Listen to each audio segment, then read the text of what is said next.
자, 우리 교리 강의 239번째 시간입니다. 239번째 시간. 지난 시간에 우리는 그 성도들이 언제 말이죠. 언제 천국으로 입성합니까? 이것을 두 가지로 말씀을 드렸습니다. 우리 신앙이 하나님이 원하시고 계획하셨던 그 신앙이 이루어졌을 때, 또 두 번째는 이제 시간적으로 1300년반이 그리고 후 3년반이 지나고 그리고 예수님의 천년왕국이 이루어지는 바로 그때에 들어간다. 그리고 정확히는 천년왕국 이후에 대심판, 백보자 대심판 이후에 영원한 천국과 영원한 지옥으로 갈릴 때 바로 그때 완전한 천국 입성이다. 이렇게 말씀을 드렸고요. 천국에 대해서 계속 알아보는데 오늘은 이제 그 퀴즈 7번째 문제인데요. 우리가 지난 시간은 6번째 문제였고요. 히브리서 11장 10절 또는 16절을 가지고 천국의 모든 비밀이 있는데 계시록 히브리서 내용 안에서 이것을 2시간으로 나눠서 그래서 1-1, 1-2 이렇게 천국의 비밀에 대한 내용들을 한번 살펴보도록 합니다. 히브리서 11장 10절 그리고 26절입니다. 우리 같이 봉독합니다. 이는 하나님의 경영하시고 지으실 터가 있는 성을 바랐음이니라. 저희가 이제는 더 나은 본향을 사모하니 곧 하늘에 있는 것이라. 그러므로 하나님이 저희 하나님이라 일컬음을 받으심을 부끄러워 아니하시고 저희를 위하여 한 성을 예비하셨느니라. 아멘. 자, 이제 우리 천국론으로 들어가서 이제 지난 시간에는 6번째 문제였고 오늘 7번째 문제입니다. 성도가 그리스도와 함께 할 영생할 도성, 다시 말하면 천국을 성경은 어떻게 말하고 있는가? 그 중에서 이제 오늘 히브리서 11장 10절 16절인데 여기에서 잠깐 이제 연관되어서 계시록 21장에 하나님의 새하늘과 새 땅에 대한 내용들을 이렇게 쭉 3절로 7절까지 내용을 보면서 거기에서 9가지를 제가 이제 천국의 어떤 특색들 9가지를 말씀을 드리는 가운데 오늘은 절반만 할 것입니다. 그래서 좀 짧겠죠. 자, 봅시다. 히브리서 11장 10절 그리고 16절에서는 우리 성도가 다 하나님의 영원한 나라로 구원을 받아 다 함께 입성할 수 있는 곳인데 그것을 보장이라고도 했고 우리를 위한 한 성이다 라고 이렇게 표현하고 있죠. 자, 이렇게 준비하신 하나님의 예정 안에 있는 이 보장이고 예비하신 한 성을 우리는 천국이라고 부릅니다. 하나님은 이 천국의 상황, 천국은 어떠한 곳일까, 어떠한 상황이고 어떠한 특색이 있을까, 뭐 이런 내용들이죠. 천국의 상황, 그곳에서 하나님의 백성들이 살아갈 상태를 알려주심이고 예정하신 내용을 계시록에도 말씀해 주셨습니다. 21장에 보니까 내가 보매 거룩한 성 새 예루살렘이 하나님께로부터 하늘에서 내려오니 그 예비한 것이 하나님이 새하늘과 새 땅 신천 신지를 예비한 그 신천 신지를 보니까 신부가 남편을 위하여 단장한 것 같더라 라고 이렇게 표현하고 있습니다. 진실로 인간들의 인생 중에서 가장 아름답다라고 할 수 있는 시간 그때가 언제일까요? 절대로 혼인날의 신부와 신랑의 상황이라고 하는 답을 한다면 틀렸다고 지적할 사람이 없겠죠. 그래서 하나님은 인간에게 가장 아름다운 그 시간을 비유해서 하나님의 나라, 인간이 이해할 수 있을 정도로 하나님은 천국을 이야기하시는데 바로 결혼식 날 신랑과 신부의 모습을 비유해서 하나님의 나라, 다시 말하면 천국을 그렇게 비유해 주신 것입니다. 인간 삶 속에서 그보다 더 아름다운 말이 있었다면 아마도 그 말로 비유했을 텐데 더 이상 아름다운 말이 없겠다 이런 뜻입니다. 곧 인간이 생각할 수 있고 상상할 수 있는 가장 아름답고 그보다 더 아름다운 표현이 없기 때문에 결혼식의 신부가 단장한 상태의 그런 상황으로 천국을 비유해 주셨습니다. 인간이 이해할 수 있겠죠. 이렇게 천국은 인간이 살아가기에 가장 적합하고 가장 아름다운 곳입니다. 이렇게 아름답다라고 언급하신 하나님은 다시금 그 천국의 아름다움 안에 들어있는 그런 상황, 그 신자들이 영원히 살아가면서 겪을 수 있는 삶의 질이나 그 삶의 행태를 또한 계시록에 일러주시고 있습니다. 계시록 21장에 보니까 내가 들으니 보좌에서 큰 음성이 나서 가로되 보라 하나님의 장막 천국이 이 말이죠. 하나님의 천국이 사람들과 함께 있음에 천국에는 하나님이 저희와 함께 있다. 두 번째는 저희는 하나님의 백성이 되고 하나님은 친히 저희와 함께 하시는 하나님이시다. 세 번째는 모든 눈물을 씻겨주신다.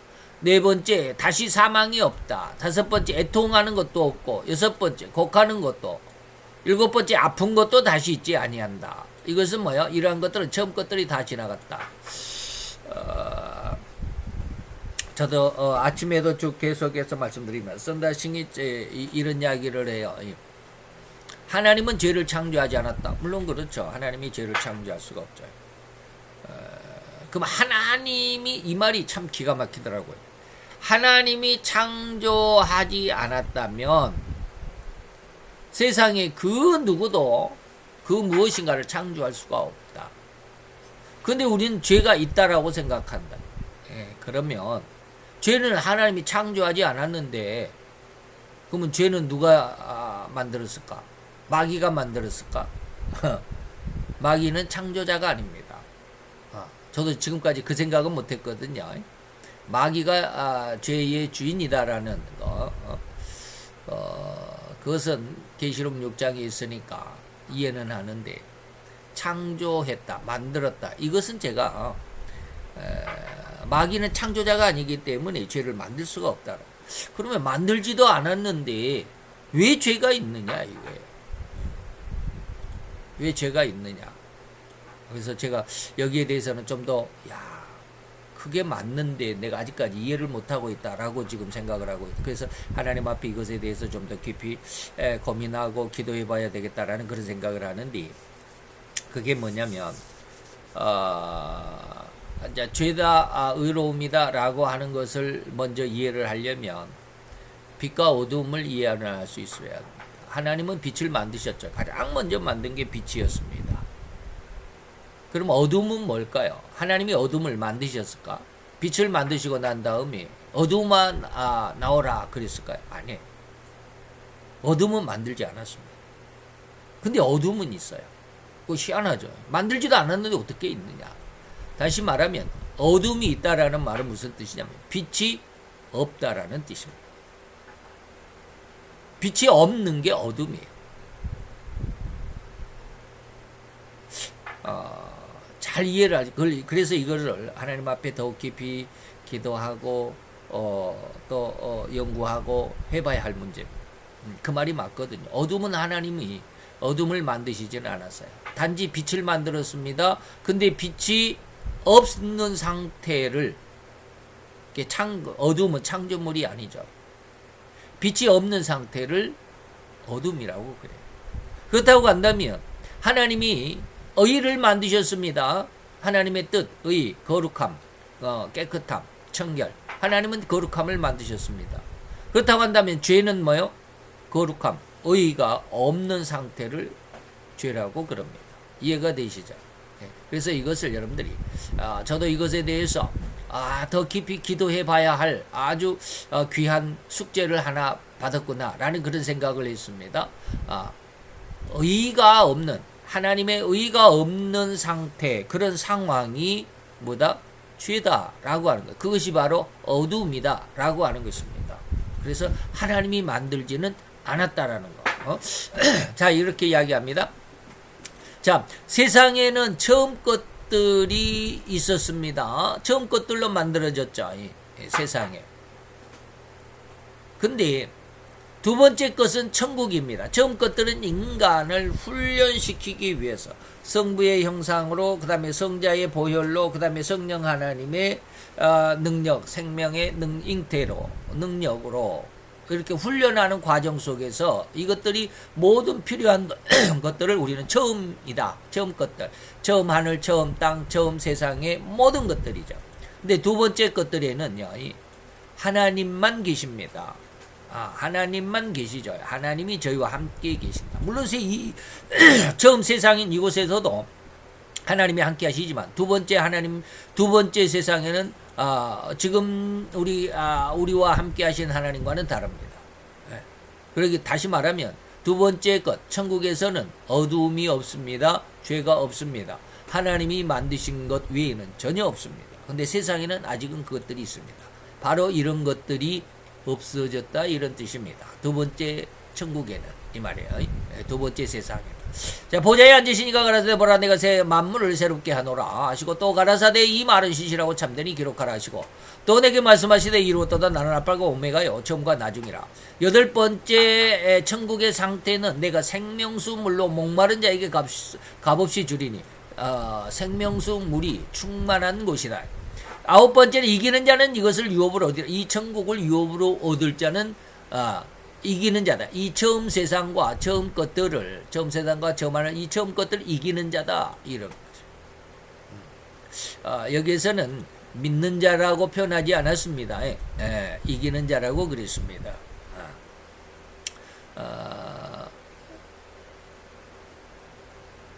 우리가 요한일서에 보면 요한일서 4장인가요? 세상 것들이 뭐다요? 육신의 정욕과 안목의 정욕과 이생의 자랑이다 라고 그랬습니다. 근데 육신의 정욕과 안목의 정욕과 이생의 자랑에 내 마음을 빼앗기지 않는 사람, 거기에 관심을 두지 않는 사람, 오로지 하나님의 영광을 내 마음속에 자기 마음속에 둔 사람, 이 사람이 바로 이기는 사람입니다. 믿음이 있는 자라고 표현하는 것보다는 이기는 자다라고 표현했습니다.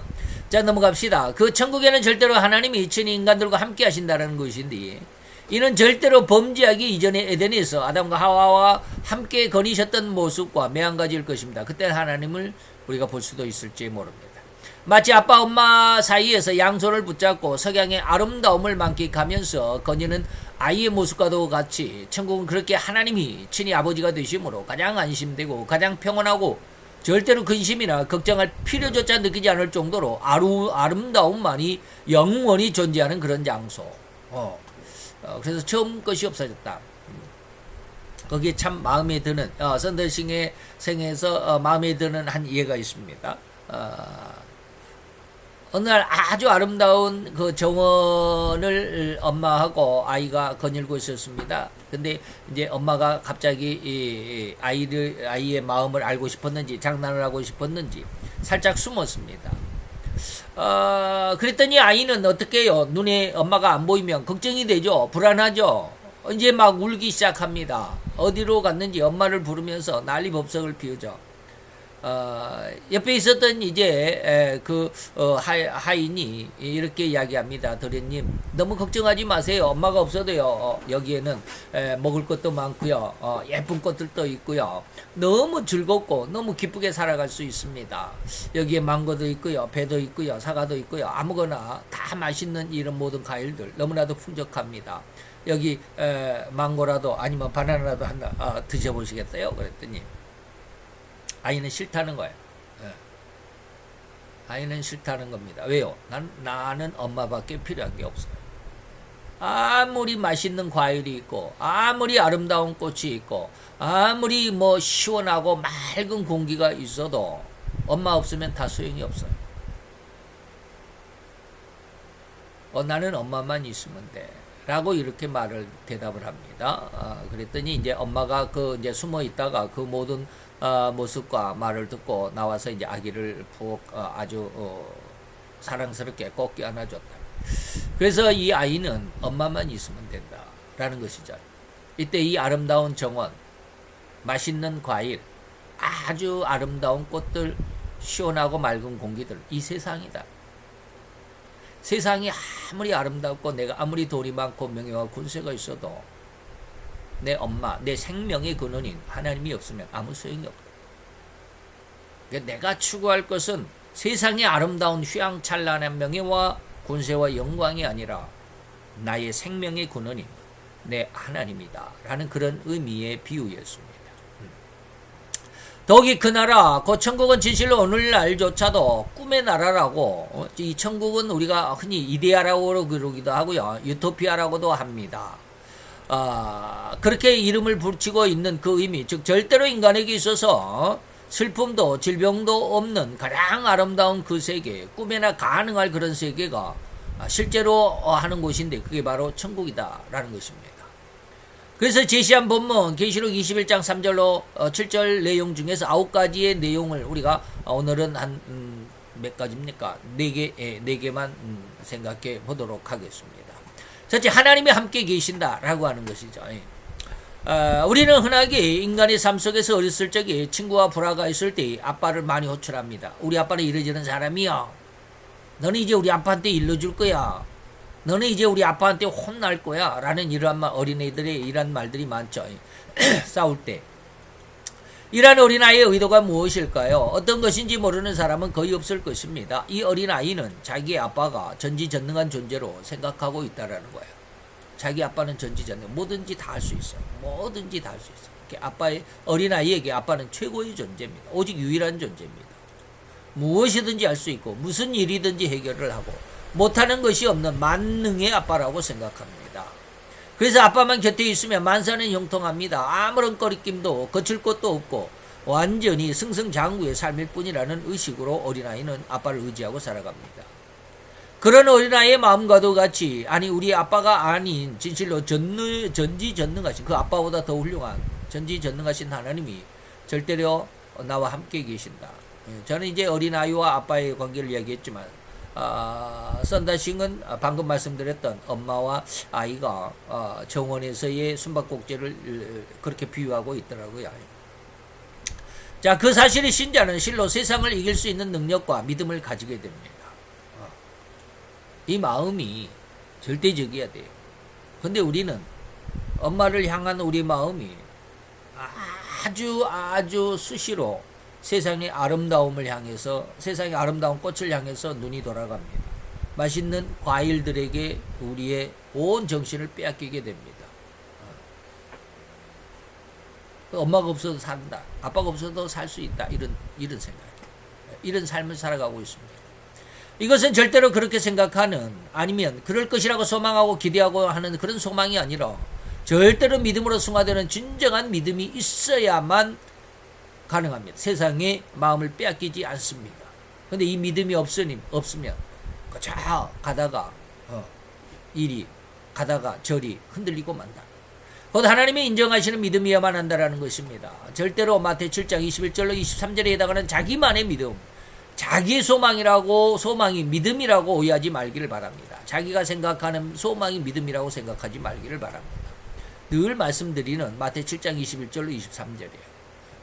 천국은 뭐요? 다 들어가는 것이 아니라 하늘에 계신 내 아버지의 뜻대로 살아가는 자들, 내 멋대로 자기 소망을 믿음이라고 오해하는 자를 위한 천국은 없습니다. 그래서 아버지의 뜻대로 하늘 주인의 뜻대로 살아가는 자들에게만, 그렇지 않고 자기의 소망이, 자기 어떤 기대가, 자기의 마음이 믿음이라고 생각하는 사람을 성경은 불법을 행한 자다라고 이렇게 말하고 있습니다. 그래서 하나님이 함께 하신다라는 의미가 무엇인지를 다시 한번 잘 곱씹어 보는 시간이 되었으면 합니다. 두 번째, 저희는 하나님의 백성이 되고 하나님은 친히 저희와 함께 계신다. 1번이나 2번이나 똑같은 말인데요. 절대로 이를 곡해하는 믿음, 즉 다시 말하면 잘못된 믿음으로 이 구절, 이 고백을 받으면 안 된다. 그 잘못된 믿음을 지적하는 것이니 잘 구별해야만 합니다. 자, 저희는 하나님의 백성이 되고 하나님은 친히 저희와 저희 아버지가 되신다라는 것입니다. 근데 잘못된 믿음은 뭐예요? 이사야서가 아니죠. 사사기 16장 19절로 20절. 드릴라 우리가 너무나도 잘 알죠. 삼손을 꿰어서 삼손의 그 힘을 빼게 하고 결국에는 삼손의 눈까지 뺐던 그런 블레셋의 기생. 드릴라가 삼손으로 자기 무릎을 베고 자게 하고는 사람을 불러 그 머리털 7가닥을 뭐 이렇게 해라 저렇게 해라 뭐 제가 지금 기억하지 못하지만 3배 새끼줄로 나를 묶으면 뭐 7번을 묶으면 내가 힘이 빠질 거야 뭐 이렇게 했다가 또 뭐 했다가 뭐 그러다가 계속해서 그 말이 다 통용되지 않죠. 그래서 마지막으로 드릴라가 블레셋의 고관 대장들의 그러한 어떤 아주 굉장한 압박에 의해서 결국은 이제 세 번째로 삼손의 힘의 근원을 알아냅니다. 머리 7가닥, 나실인들은 하나님 앞에 드려진 자들은 오늘 특별히 삼손에게는 머리를 밀지 말라라고 그랬는데 그 머리 7가닥을 잘라버리고 그러면 하나님의 관계에서 떨어지는 게 하나님과의 약속이었던 것인데 그래서 머리 7가닥을 밀고 괴롭게 하여 본즉 삼손의 힘이 드디어 없어졌더라. 드릴라가 가로되 삼손이여 블레셋 사람이 당신에게 미쳤나 당신을 잡으러 왔습니다 라고 하니까 삼손이 잠을 깨며 이르기를 내가 전과 같이 나가서 몸을 떨치리라 내가 힘을 한번 써볼 거야 라고 하여도 여호와께서 이미 자기를 떠나신 줄을 삼손은 깨닫지 못하고 있었더라. 바로 이러한 것이죠. 자기 자신만의 믿음. 이것을 하나님은 잘못된 믿음이다 라고 이렇게 말합니다. 나는 하나님의 백성이다 라고 이렇게 말하고 고백하고 있는데 하나님은 나는 너 몰라 너는 불법을 행한 자야 내게서 떠나라 라고 하는 이러한 믿음, 잘못된 믿음. 오늘 이사야서의 삼손과 같은 그런 상황이 됩니다. 그 자기는 분명 하나님을 믿는다라고 절대적인 믿음이라고 고백하고자 하지만 실상 하나님은 그의 믿음을 받지 않으시는 그런 상황. 너무나도 기가 막히죠. 그의 잘못된 믿음에 하나님은 이미 삼손을 떠나셨고 그를 지키지도 않으셨는데 삼손은 여전히 하나님을 믿는다라고 고백하고 그리고 하나님의 마음과 어긋난 믿음의 실체를 가지고 있는 이런 상황을 지적하는 것이 바로 사사기 16장입니다. 참된 성도는 오직 하나님께서도 인정하는 믿음이다 라고 하는 것입니다. 그래서 유다서 1장 1절에 보니까 참된 믿음을 하나님은 어떻게 표현하고 있느냐면 두 가지입니다. 하나님 아버지 안에서 사랑을 얻는 자다. 하나님의 사랑을 입은 자다. 하나님의 사랑을 입었다면 뭐하는 어떤 것일까요? 아버지가 아들을 사랑한다 라고 한다면 아버지는 그 아들에게 사랑하는 아들에게 뭘 할까요? 정말로 가장 중요한 것을 가장 핵심적인 것을 주고자 할 것입니다. 다 줘도 안 아깝다라고 할 것입니다. 근데 다른 옆집 아이에게는 다 주지 않죠. 10만 원, 한 20만 원 줄 수는 있겠지만 자기의 모든 전 재산을 이웃집 아이에게는 주지 않습니다. 그럼 하나님이 나에게 가장 큰 사랑을 주었다라고 했을 때 그 사랑이 뭘까요? 물론 신자들마다 다 답이 다를 수도 있지만 하나님의 안에서 가장 큰 사랑은 예수를 얻은 것입니다. 예수를 우리에게 주셨다라는 거예요. 가장 하나밖에 없는 독생자를 가장 사랑하는 아들을 우리에게 주셨다라는 겁니다. 그 다음에 두 번째로 그렇게 우리에게 오신 예수는 예수 그리스도를 위하여 지키심을 입은 자들이다. 예수를 위하여 지키심을 입은 자들이다. 다시 말하면 예수가 복음이다. 하나님의 진리다. 라고 한다면 예수 때문에 살아가는 사람들입니다. 그러니까 예수의 그 복음의 십자가의 복음을 그대로 지켜나가게 하기 위하여 하나님은 그를 지켜주신다라는 것입니다. 그를 인도하시고 보호하시고 지켜주신다. 예수를 위해서 지킴을 받는 자들, 하나님 안에서 사랑을 얻은 자, 두 번째는 예수 그리스도 복음을 위하여 늘 지킴을 입는 자들, 하나님의 보호하심을 받는 자들이라고 말하는 것이 오늘 참 성도다라고 하는 것입니다. 진실로 하나님이 우리의 아버지가 되시고 하나님이 되신다라는 의미는 절대로 그의 보호하심과 인도하심을 받는다라는 것입니다. 그래서 시편 118편 6절에 보니까 여호와는 내 편이고 그래서 내게 두려움이 없나니 사람이 내게 어찌할 거냐. 아무도 나에게 해코지 할 수가 없어. 그런데 이런 상황 속에서 세상적인 기준과 세상적인 판단으로 저 사람을 보면 안 됩니다. 그럼 신자는 뭐야? 내게 하나님이 내 편이니까 내가 두려움이 없습니다. 사람이 나를 결코 어떻게 할 수 없습니다. 라고 이렇게 말합니다. 그런데 세상적인 관점, 세상적인 눈으로 보면 저 사람은, 다시 말하면 하나님을 믿는다라고 하는 저 사람은 맨날 실패고 맨날 멸망이고 그래요. 다시 말하면 뭐 사도 바울도 역시 마찬가지죠. 사도 바울도 역시 마찬가지지만 뭐 어떻게 했습니까? 내가 뭐 우리 이 동족들에게 나를 죽인다고 하는 그런 위험도 너무 많았습니다. 예수 복음을 위해서 내가 여기저기 막 전 세계적으로 막 돌아다닐 때 강의 위험도 있고 들의 위험도 있고 들판을 지날 때 뭐 짐승들의 위험도 있고 막 그러잖아요. 썬다싱도 역시 마찬가지입니다. 썬다싱도 그래요. 왜 썬다싱은 저도 좀 의심스러운 게 왜 썬다싱은 그렇게 티벳만 가가지고 물론 미국도 가고 일본까지는 와서 우리나라까지는 안 왔더라고요. 희한하게 우리나라에서는 썬다싱을 초청하지 않았어요. 근데 일본에서는 초청을 했어요. 그래서 일본에 가서 전도 여행도 하고 그랬던데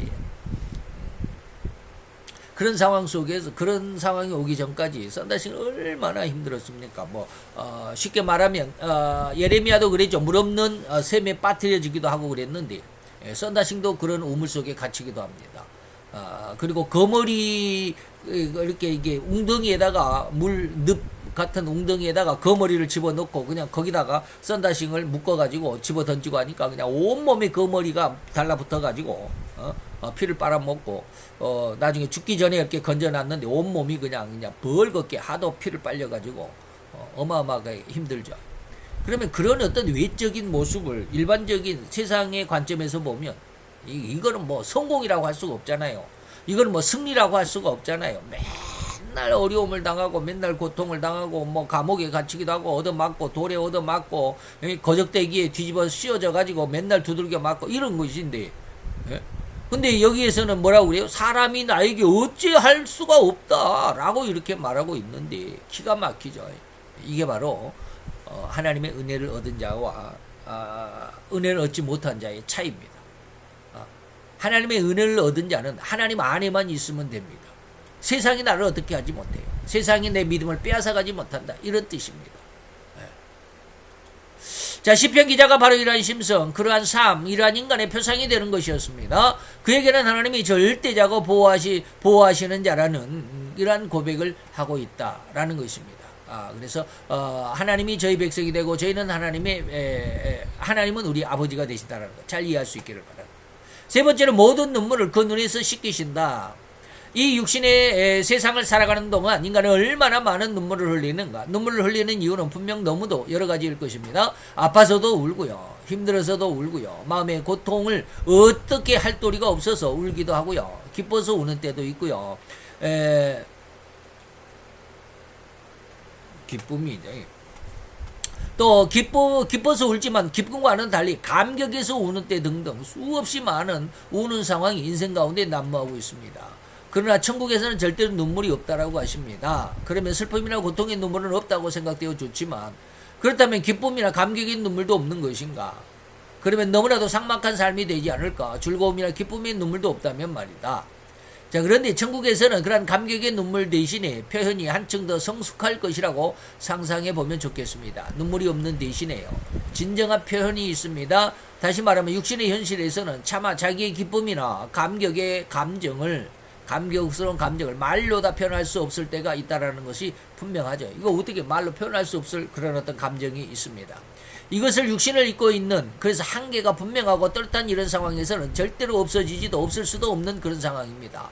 육신을 입고 있을 동안에는 이러한 우리가 표현하지 못한 이 엄청난 기쁨 이것이 있을 수 있다. 이러한 육신의 삶이 완전해지는 곧 영적으로 완숙한 영화체인 영성인들에게는 그 말로 인한 표현조차도 완전해질 수 있다라고 믿어지기 때문입니다. 그저 아까 말했듯이 아이가 엄마 품속에만 있으면 아빠 품속에만 있으면 아빠 손가락만 잡고 가면 세상의 모든 것이 다 내 것이죠. 너무 평안한 그런 모습. 자, 이러한 설명이 마음에 받아들이지 않는다면 그냥 천국에서는 오로지 즐거움과 기쁨만이 있을 것이니 절대로 슬픔이나 이러한 고통으로 인한 눈물은 없는 완전한 장소, 완전한 나라인 천국이라고 믿으시면 되겠다. 그래서 기쁨이 이렇게 말하면 좀 그게 좀 잘못 비유될는지 모르지만 너무나도 모든 삶이 기쁨이면요. 기쁨이 기쁨 같지 않습니다. 이해가 됩니까? 세상 모든 것이 기쁨이면 이 기쁨이나 즐거움 이것은 상대적인 것이라고 해도 될 텐데 내가 슬프니까 기쁨이 있고요. 슬프니까 내가 즐거움이 있는 것이죠. 예. 그렇다고 한다면 맨날 하루 24시간 다 우리가 기쁨과 즐거움만 있다고 한다면 더 이상 일이 즐거움과 기쁨은 더 이상 즐거움과 기쁨이 되지 못합니다. 예. 항상 그런데 뭐 항상 그런데 완전히 슬픔이나 뭐라 그럴까 슬픔이나 어려움, 눈물이 없는 그런 상황, 이 상황이 바로 영원한 천국이다라고 이렇게 말할 수 있겠죠. 그래서 다시 사망이 없다라는 것은 천국에서는 왜 죽음이 없고 오로지 영원한 생명으로의 영원한 삶만 있다라는 것일까? 계시록 20장에 보니까 사망과 음부도 이미 불못에 둘째 지옥에 둘째 이제 이거 지옥이라고 그러는데 둘째 사망과 불못인데 이걸 지옥이라고 그럽니다. 이 지옥으로 던져졌기 때문에 아까 처음에 말씀을 드렸습니다. 빛이 있는데 하나님은 어둠을 만들지는 않았다. 근데 어둠을 왜 어둠이라고 하느냐? 빛이 없는 상태를 어둠이라고 말한다.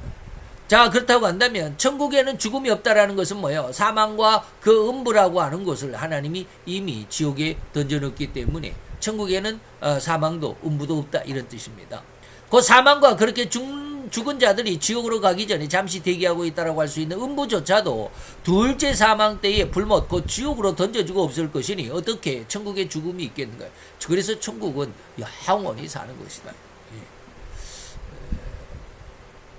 그래서 천국에서는 죽음도 없고 슬픔도 고통도 없다라는 이런 말이죠. 완전하신 하나님이 친히 다스리는 그런 나라, 또 그렇게 완전한 나라인 천국에 들어가 사는 성도들 역시 그런 영원한 생명을 얻었으니 절대로 죽음이라는 단어조차 없는 그런 장소, 그런 세상이 바로 천국이다라고 이렇게 말합니다. 천국의 모습, 우리가 성도가 들어갈 천국의 모습, 계시록 21장에 나타나는 9가지 중에서 오늘 4가지를 그리고 나머지는 다음 시간에 한번 생각해 보도록 하겠습니다. 오늘 이 시간 천국의 모습 안에서 뭐 인간의 표현이기 때문에 또 많이 그리고 또 완전한 그런 어떠한 지혜나 지식이나 믿음을 가지고 있지 않는 저로서는 더 이상 뭐 더 아름다운 말을 해드릴 수가 없어서 참 안타깝기는 하지만 어쨌든 오늘 이 시간 천국에 대한 4가지 모습을 한번 살펴보았습니다. 앞으로도 계속 잘 공부해 주시길 바라고요. 기도합시다. 할렐루야. 주님, 오늘도 여호와의 귀한 은혜와 은총을 감사드리나이다. 주의 영광 앞에서 아버지여 하나님의 귀한 뜻을 그리고 아버지 내 하나님의 영광을 그 진의를 능히 깨닫고자 더욱 간절히 사모하며 애쓰며 기도하며 하나님 앞에 붙어있는 하나님의 귀한 아들과 딸들로 더욱더 크게 더욱더 아름답게 더욱더 완전하게 성장해 가기를 원합니다. 하나님 역사하시고 은혜를 도하여 주옵시기를 원하옵고 예수 그리스도의 이름으로 감사와 기도드려 싸움나이다. 아멘.